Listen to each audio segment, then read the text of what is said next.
complex technology to produce reliably and in volume. That's the definition of solid engineering hardware. I would just say that I disagree. That's not knowledge. That's, I think that's competency. In my mind, knowledge are the facts and figures that's behind something. But you have as a definition, it was accepted, and then you need to stuff was on that. But the reason why I ask that, quite often when I go out and I visit programs where folks say this is what we do, we don't want. I don't want to see them documenting knowledge. Students will know knowledge. I want to see what students are able to do. So, I just thought that was interesting, and I wanted to hear it. So thank you. Yeah, I think it's not. What we were trying to say is it's not necessarily defining the definition of knowledge, but what it means to be knowledgeable in a technology. To be competent. Yeah. Okay, got it. Thanks.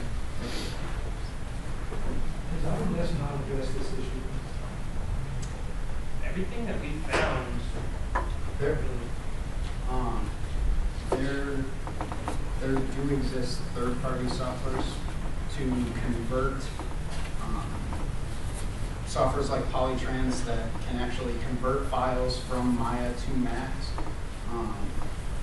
And we did find out about that at the beginning of our research, but we actually decided, it doesn't really matter. There's really two ways to go about things. You can either pay with time or you can pay with money. And as CGT students who are graduating, obviously we're not in the best positions regarding money. So for us to be able to go out there and buy a software like Polytrans, that's just going to be another expense that we're going to have to spend money on to be able to convert between the software. So we thought it was still definitely valuable to look into But this. autodesk was not.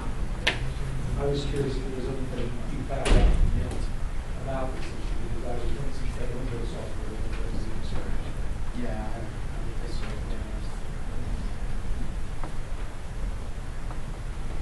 In the tutorial we did at the beginning, you said that you did a short training component on each one. yes. How did you determine that those were the same? Okay. They were equivalents. I can take that.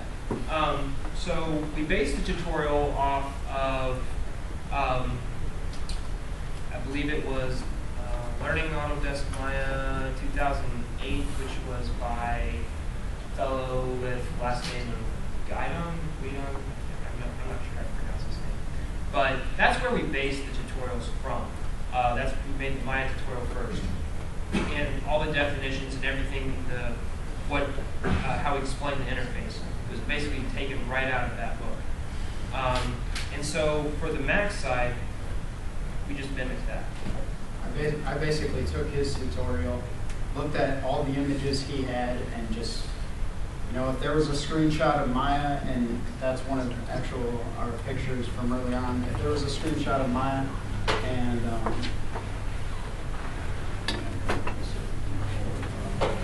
if there was a screenshot of Maya, then, and it showed the interface, and he was numbering things. It's after this? Are you sure? It's after that. Are you sure? Yes. Okay. All right, here. So Chris did this first. He numbered things, numbered the main tools: move tool, rotate tool, scale tool, timeline, etc. If you want to go, and basically I just said, okay, we need to do the same thing: move tool, rotate tool, scale tool, timeline. So I just need I want to understand that. Make sure there was an intention. Absolutely. Yes, sir. Did you have any statistics on time completion? We were initially, when we started this, we were thinking about taking time into consideration as a metric. From our research, however, we found that time is not the best predictor of being able to transfer a skill or a knowledge or training in one thing from another. They basically, all the research that we said pointed, there were multiple sources of this that basically said basically the pre-test and post-test serving methods were the best way to measure this, and will become really turning favorites.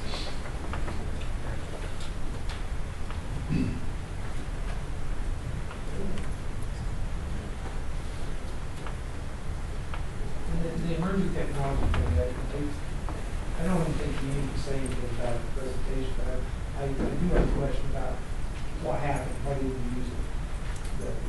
Because the character we used in like movements that we did for the actual videos, it didn't require the type of skinning that was for the dual.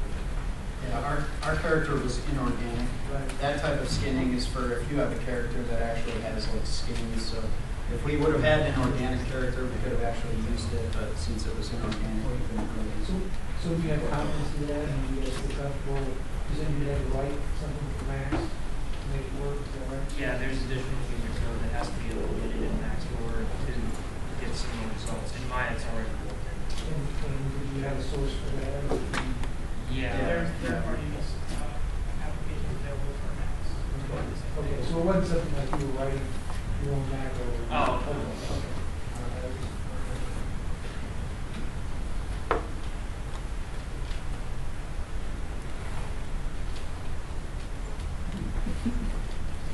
I'm good.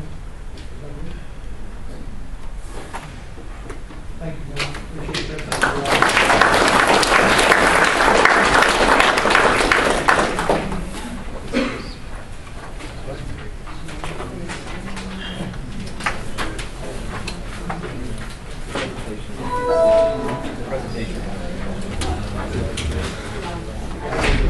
That's the start.